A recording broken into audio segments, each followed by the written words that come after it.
انا تقريبا بقالي 11 سنه في السوشيال ميديا. لما بتمشي في المسار ده بحس ان ربنا اختار الاحسن والافضل. المصريين دمهم خفيف، لذاذ، ظراف، طلع منهم محتوى كوميدي جامد جدا. مفيش حاجه انت بتعملها ما بتاثرش فيك وعليك. فكره انك تغير المحتوى بتاعك اصعب من انك تتجوز تاني. صناع المحتوى اللي بيعملوا اي حاجه في اي حته هيطلع في يوم من الايام يقول ايه لاولاده. الشارع صريح جدا جدا جدا جدا جدا. ما شفتش حد ربنا كرمه غير اللي بيحاول يتقي الله في المحتوى اللي بيقدمه للناس.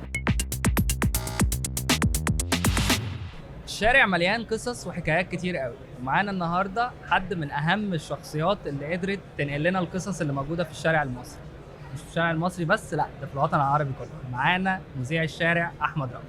منورني. ازيك يا هاني؟ عامل ايه؟ عامل ايه يا صديقي؟ الناس ما تعرفش ان احنا اصحاب من 20 سنه بس. كتير قوي. بدأناها من بدري قوي. قوي. عامل ايه؟ الحمد لله يا صديقي. احنا اصحاب من ايام ما كنا صحفيين. أيوة. متمرمطين في الشارع صح. من بعد الثوره لحد ما الدنيا هديت يعني. الحمد أيوة. لله. الحمد لله. الحمد لله يا لو صديقي. الزمن رجع بيك ورا شويه كنت هتختار نفس الاختيارات دي ولا كنت هتغير حاجه؟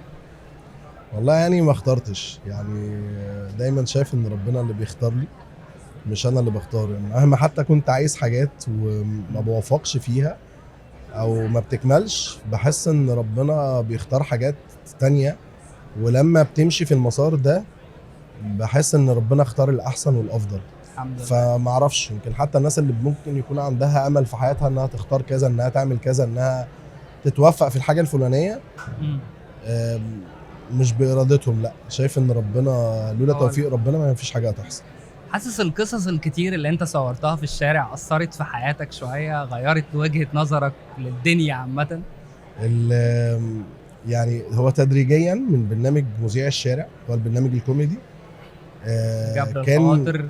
يعني طبعا بقى فكرة الكوميديا بتاخدك في حتة ان المصريين دمهم خفيف، لذاذ، ظراف، طلع منهم محتوى كوميدي جامد جدا. جبر الخواطر عشان المأساويات اللي فيه. مفيش حاجة انت بتعملها ما بتأثرش فيك وعليك. يعني مش يعني هاني، انت نفسك من بعد ما بدأت تعمل بودكاست، انت بقى طريقة كلامك اهدى. صح. زي ما انت بتتكلم في البودكاست ده غصب عنك بيحصل. صح. لان خلاص انت ده بقى طول الوقت انت بتعمله.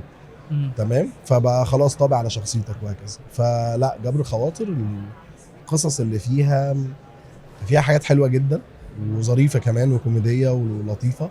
في حاجات بصراحة بتقطع القلب، فطبيعي بتأثر عليك يعني. بس فكرت قبل كده ان انت ممكن تغير المحتوى بتاعك ويبقى محتوى تاني، ولا انت خلاص حبيت الجزء ده؟ انت بقى كصانع محتوى لسه جديد وانت زمان يعني كنت راجل بتدير صناع المحتوى في بلاتفورم كنت شغال فيها. اقدر اقول لك ان فكرة انك تغير المحتوى بتاعك هي اصعب من انك تتجوز تاني. فهو الموضوع لا، هو مش سهل طبعا انك تغير المحتوى بتاعك. مش سهل انك تعمل حاجة وتلاقي بيها القبول بتاع الناس. ويمكن على فكرة السوشيال ميديا خلال الفترة الأخيرة هي نفسها اللي بتسهل عليك انك تغير المحتوى وتجرب محتويات تانية. زي مثلا انستجرام عاملة حاجة اسمها تريل ده بتجرب فيه انك تعمل محتوى تاني وهكذا. شوف. فأنا بيني وبينك شايف الموضوع صعب، مش سهل خالص. بس بحاول بجتهد يعني ان شاء الله باذن الله ان احنا نعمل حاجه اكتر مختلفه، فيها شكل تاني مختلف. بس عشان تغير حاجه مش سهل من وجهه نظري. مع الوظيفه من 9 ل 5 ولا مع الشغل الحر؟ ايه السؤال ده؟ انت اتش ار؟ لا لسه في. شايف نفسك فين بعد 5 سنين اصلا؟ جاهز له من دلوقتي. ما اعرفش، بس في ناس بترتاح كده وفي ناس بس ما اظنش ان اللي في الموظف اللي بيجرب من 9 ل 5 عنده جرأة ان هو يختبر نفسه في ان هو يكون فري وبيشتغل حر. وده ممكن يرجع للالتزامات وهكذا يعني. والشخص الحر ممكن تكون اكتر حاجة بتضايقه ان هو مش ملزم بوقت معين يعمل فيه حاجات معينة في يومه او يعمل فيها حاجات معينة في يومه.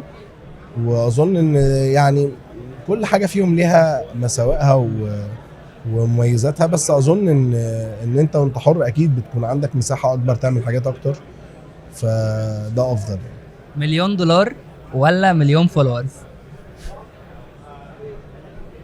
مليون دولار ولا مليون فلوس؟ يعني مليون دولار حلال. حلال. مليون فولورز بيحبوني، يعني ده تمام، يعني قشطه قوي. شايف صناعه المحتوى رايحه لفين؟ وشايف اللي في ناس كتير دلوقتي ابتدت تستخدم السوشيال ميديا استخدامات مش لطيفه. شايف ايه نصيحتك ليهم، او شايف الموضوع ده هيوصل لايه؟ هو يعني انا شايف بصراحه ان يعني المحتوى في مصر بالاخص يعني بدأ ياخد شكل لطيف مهذب شويه بعد بالاخص اللي حصل الفتره الاخيره. صح. يعني الناس بقت بتخاف، بتعمل حساب للكلام اللي بيطلع منها. موضوع اللايف ده قل خالص شويه يعني. واظن ان دي كانت خطوه بصراحه كنا محتاجينها، بغض النظر عن توابعها، يعني مش بتكلم عن ناس معينه او شخص او اخر يعني. بس يعني الخطوه دي خلت ناس كتير جدا تفكر قبل ما تعمل محتوى، قبل ما تتكلم في اي حاجه، قبل ما تطلع تقول اي حاجه. وكنت شايف بصراحه ان هو يعني ده التزام ادبي واخلاقي الشخص المفروض يعمله من نفسه تجاه الناس وتجاه المجتمع، عشان خاطر ما حدش يحاسبه عليه في يوم من الايام. يعني انا دايما كده كان يجي في بالي من زمان صناع المحتوى اللي بيعملوا اي حاجه في اي حته، واي حاجه تجيب شهره، اي حاجه تجيب فلوس، هيطلع في يوم من الايام يقول ايه لاولاده. اصل اولاده دول هيكبروا في يوم من الايام وهيشوفوا الحاجات دي، فهل هيقول اصل الفقر كان وحش فانا عملت كده، ولا هل هيقول لابنه انت شوف انت عيشتك دلوقتي عامله ازاي؟